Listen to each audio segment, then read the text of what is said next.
Hey guys, and welcome to another episode. So I recently picked up a set of 4-piston brakes for my Nissan 240, and I finally got the extra parts that I needed so I could install it on the car. So I have them. I want to do the install, but there's one thing that I wanted to show you guys. So I want to do a comparison of the braking distance from the stock brakes that it has, like the ones that it's got right now on the car, versus what the stopping distance is going to be afterwards when I install the 4-piston brakes. So with the car the way it is, I wanted to see how long it would take me to get from, say, I don't know, 70 kilometers an hour or whatever, down to 0 with the stock brakes, and then afterwards when I install the 4 pistons on. But something happened yesterday, and it's kind of going to be delaying that. And you're going to see in a second what I'm talking about. So I've got the heater in the garage going, and I'm not able to work on the 240 because of this. Look at all that snow. So I'm not going to be able to do an accurate test and show you guys the stopping distance if I'm working with all this snow. So today I'm going to show you how I go ahead and properly store my wheels and tires. So in the garage, I have 2 different sets of wheels that I need to clean up, take care of, and store for the winter. So these are the summer wheels and tires that I have for my Accord, and these are my VMR wheels that I have for the 240. So I took both of them off. They're kind of gross, and I need to store them and put them away for winter. And I'm going to show you guys exactly how I'm going to do that. I broke it down with my top 10 tips on how to properly go ahead and store your wheels and tires. So this doesn't make a difference if you're going from summer tires to winters or winters to summers. By following these steps, you're going to be able to prolong the life of your tires and hopefully save you guys a couple bucks. Before you go ahead and actually put your wheels and tires away for the season, what's a good idea to do beforehand is clean them up. Now what I mean by that is you should be cleaning your wheels and your tires to remove any dirt that's found on there, because if you leave anything on the surface of, say, your wheel, it could corrode the surface, and by the time that you get back to it a couple months later, your wheel could look a little bit different. The same thing goes for your tires. I'm using a pressure washer and a dedicated wheel and tire cleaner to clean mine up. Now once you have them completely clean, it's a good idea to dry them. That way the moisture isn't going to negatively affect our tires or our wheels. Now this is just my preference. I like removing the center cap and keeping that aside from the wheels before I put them away. With your wheel and tire now clean, I would stay away from putting any kind of tire dressing on the sidewall. The reason is you wouldn't want any kind of chemicals to react with the tires and let it sit there for months and months. If you really want to use a tire dressing, I would stay away from a solvent-based dressing and only use a water-based. Now the water-based isn't going to affect the tire as much as the solvent-based because there's no solvents that'll affect the rubber, but if you ask me, I would stay away from them altogether. Tip number 2. Do not store your vehicle with the weight of the car on the tires for an extended period of time. The long-term inactivity is more harmful to the tires than driving the car occasionally and allowing the tire to move around, to flex, and it also helps to maintain the oil dispersion within the rubber's compound. If you leave your vehicle's weight on the tire, you may notice when you go to drive the car after it's been parked that you may have a flat spot on every one of your 4 tires. Since rubber is a soft compound and is somewhat malleable, it can deform and change its shape from perfectly round to kind of round. So if you can, have your car suspended up in the air on jacks and jack stands so the suspension and the tires are not under load. If you don't have a way around it and you have to have your car left on the ground without the use of jacks or jack stands, I would go out of my way to make sure the tire is overinflated so you won't get a flat spot at the bottom of the tire. You can see on the sidewall of the tire that the maximum inflated pressure is 50 psi. Now whatever you do, do not pump it past 50 psi. I would run it a little bit under, so around 40 to 45 psi. Consider this. If you have a ball with no weight on it, the bottom side of the ball is not going to be flat because there's no weight that's compressing it and pushing it down. If you compare this to a car and you consider the ball as a tire, when you put weight on it, you're going to have a flat spot on the bottom because you have constant weight being pushed down on it. If you overinflate the tire, it's not going to want to create a flat spot like this, and even at the end of the winter after you've let your car sit for months, you're probably not going to have a noticeable flat spot when you go to drive your car.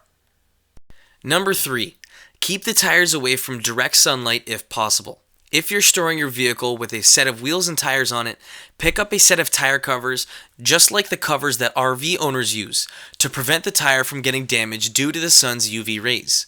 If you're storing your tires and putting them away, put them in either tire totes or even a garbage bag, as that will slow down the aging process of the tire.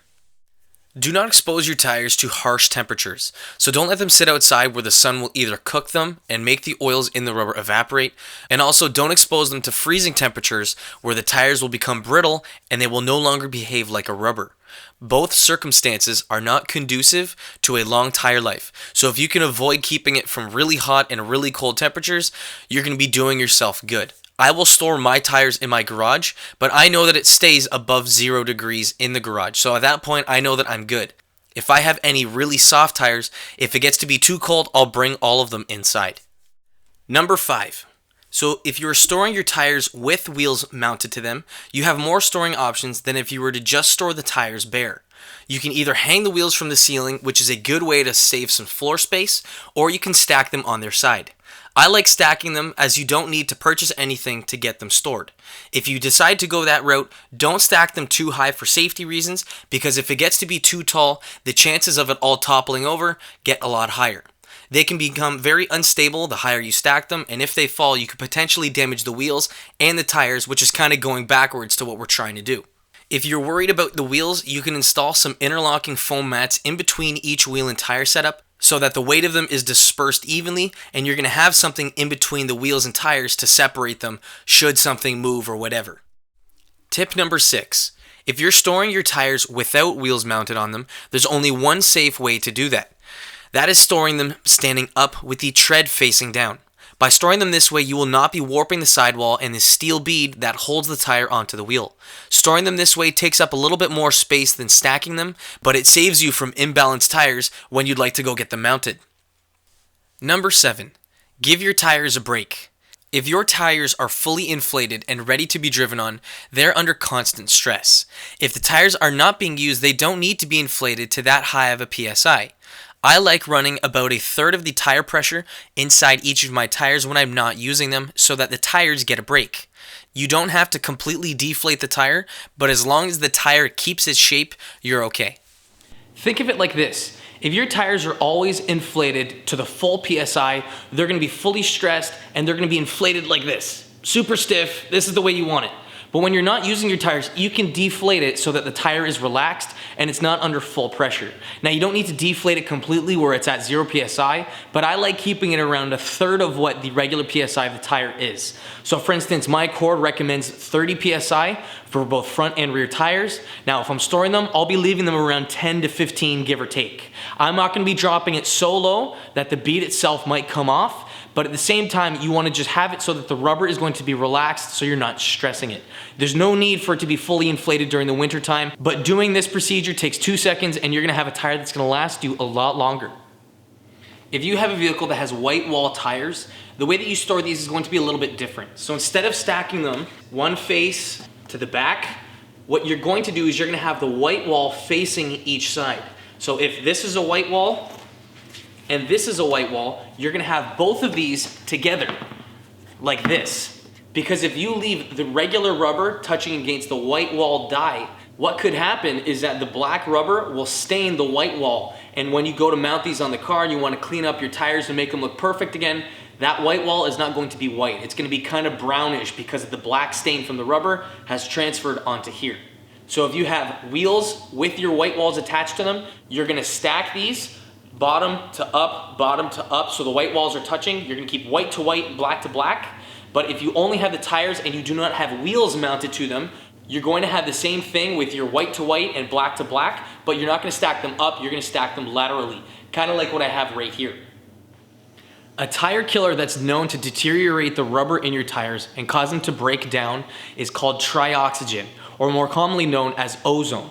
Now, any kind of O3 that's emitted in the air from any mechanical motor will deteriorate the rubber and cause it to age faster than normal. So if you can, try to keep your tires away from any air compressors, central vacuums, any sump pumps, or even your furnace.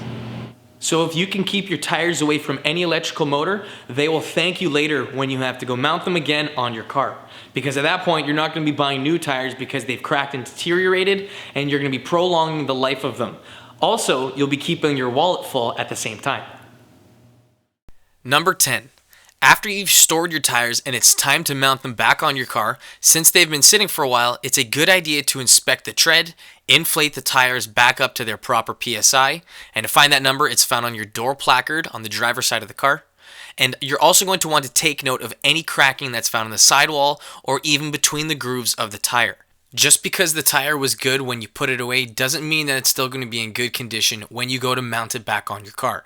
So just double check the tread, make sure everything's okay, and then proceed from there. I hope you guys picked up a thing or two from this video because I've got 10 tips for you. Hopefully they've all helped you out. Now, by doing each one of these little procedures that I've outlined in this video, you're going to be able to prolong the life of your tires, which means you're going to be saving yourself some money. It takes a little bit of time and a little bit of effort to keeping them in this nice, good condition. You're really going to see these benefits when you have to mount these on your car again. So if your tires, if you leave them outside and you let them crack, by the next time you have to mount them on your car, what's going to happen is that you're not going to be able to use them. If you bring it to a mechanic shop, they're going to tell you that you need to replace them. The one set of wheels and tires that I have right here are from 2006. And surprisingly, they're still good, there's lots of life left on them, and there's zero cracking at all. If you go ahead and do this procedure, your tires will be able to be completely used up and you're gonna be able to use all the tread that's on them instead of replacing them by the time they crack. I've seen tires having to be replaced only because they're cracked, not because of the amount of tread depth that's on them. And if you ask me, that is a waste. You're literally throwing your money away in the garbage by doing that and not taking care of them. I'll be linking in the description box a couple other things that might help you prolong the life of your tires. But otherwise, guys, if you have any questions regarding this video, throw them down in the comment section below and I'd be more than happy to help. Again, guys, thanks for watching. I'll catch you in the next one. Peace.